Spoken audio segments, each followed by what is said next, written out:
Perceraian di luar negeri. Nah, artinya orang yang bekerja di luar negeri atau sedang berada di luar negeri mau mengurus perceraiannya. Kira-kira bisa atau tidak? Dan sulit atau tidak? Jawabannya gampang. Kebetulan ini saya ini ada 4 dari luar negeri klien saya. Ya, dari Singapura, dari Malaysia 3, dan dari Australia. Itu cepat sekali. Yang penting ini caranya. Ini caranya yang harus sahabat-sahabat ketahui.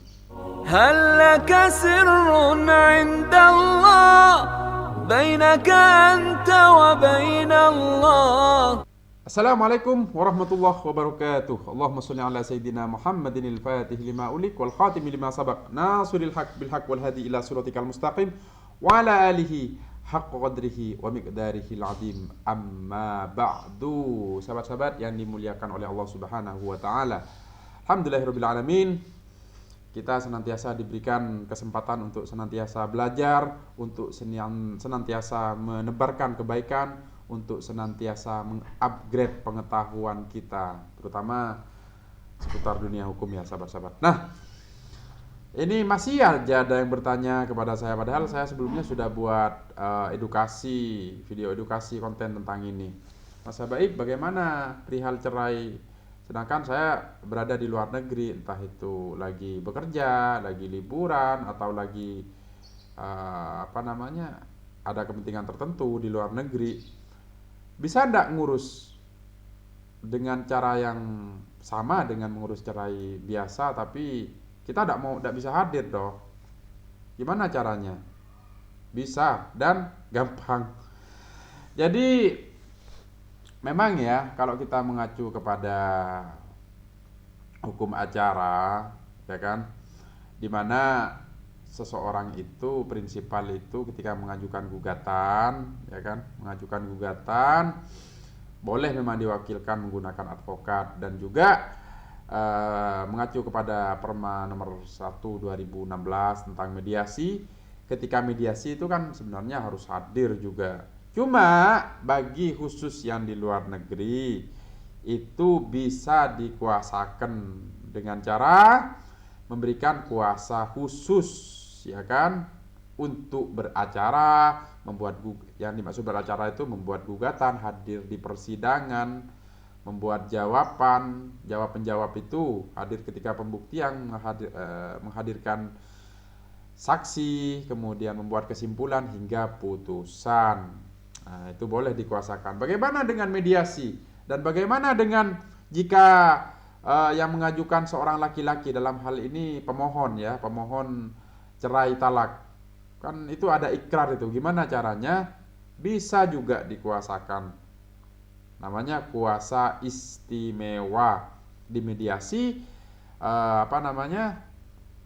dihadirkan advokatnya, ya kan? Dipanggil advokatnya, kemudian dengan surat kuasa istimewa berdasarkan alasan karena berada di luar negeri, dan yang paling penting surat kuasa itu dilegalisasi, ya kan, atau diketahui oleh kedutaan besar RI di negara di mana tempat penggugat atau pemohon sedang berada saat itu. Itu kuncinya. Jadi kuncinya, kalau saya pribadi, klien saya kirim surat kuasanya. Umpama sedang berada di Singapura, kayak ini yang ada di Singapura nih. Saya kirim ke sana, kemudian ditandatangani. Setelah ditandatangani, barulah datang ke kedutaan besar yang ada di sana, kemudian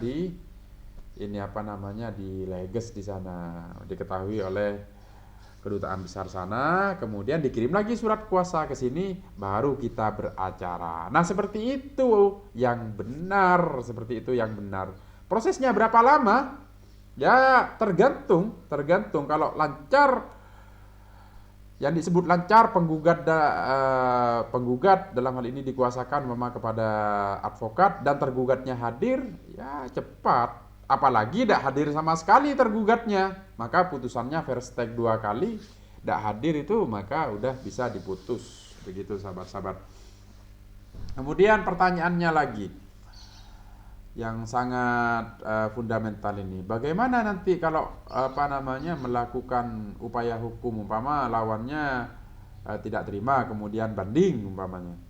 Ya, mau tidak mau kalau sumpama include di dalamnya kuasanya itu ada kuasa banding, ya tinggal kita lanjutkan. Kalau tidak ada kuasa banding, maka ya dikirim ke luar negeri lagi untuk kuasa bandingnya, untuk mengajukan upaya hukum dengan membuat kontra memori itu, sahabat-sahabat. Intinya begitu.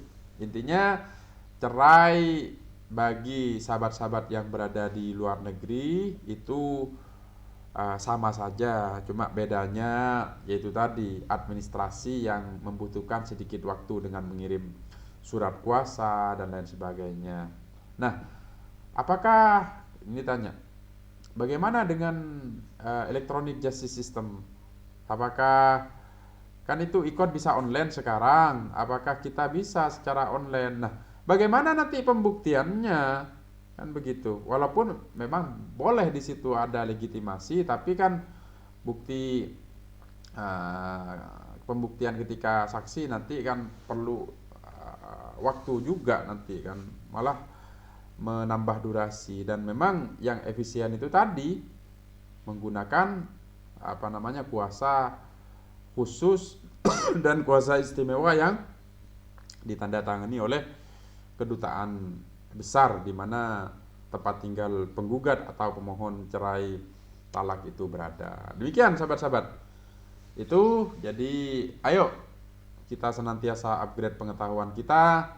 Kita senantiasa menyampaikan kebaikan, karena feedback dari kebaikan adalah kebaikan. Sampaikan ilmu ini, karena dengan begitu masyarakat bisa cerdas. Seperti yang selalu saya sampaikan, pahami hukum, jauhi hukuman, dan tebar kebaikan, karena buah dari kebaikan adalah kebaikan. Hal jazaa'ul ihsan illal ihsan. Tidak ada balasan kebaikan kecuali kebaikan. Demikian sahabat-sahabat. Jadi semoga informasi ini bermanfaat bagi sahabat-sahabat, dan juga jangan lupa, ini yang sangat penting, senantiasa kita harus mendoakan penegak-penegak hukum kita agar senantiasa on the track, dan kita doakan para pejabat-pejabat kita, pemerintah yang ada di daerah maupun di pusat, agar senantiasa on the track, istiqomah, dan setiap langkahnya berpegangan pada aturan hukum dan mengedepankan kepentingan rakyat. Aqulu qauli hadza wa astaghfirullah li wa lakum. Allahumma shalli ala sayyidina Muhammadin al-fatih lima ulik wal khatimi lima sabaq, nasiril haq bil haq wal hadi ila siratikal mustaqim, wa ala alihi haqqa qadrihi wa miqdarihi al-azim. Assalamu alaikum warahmatullahi wabarakatuh. هل لك سر عند الله بينك أنت وبين الله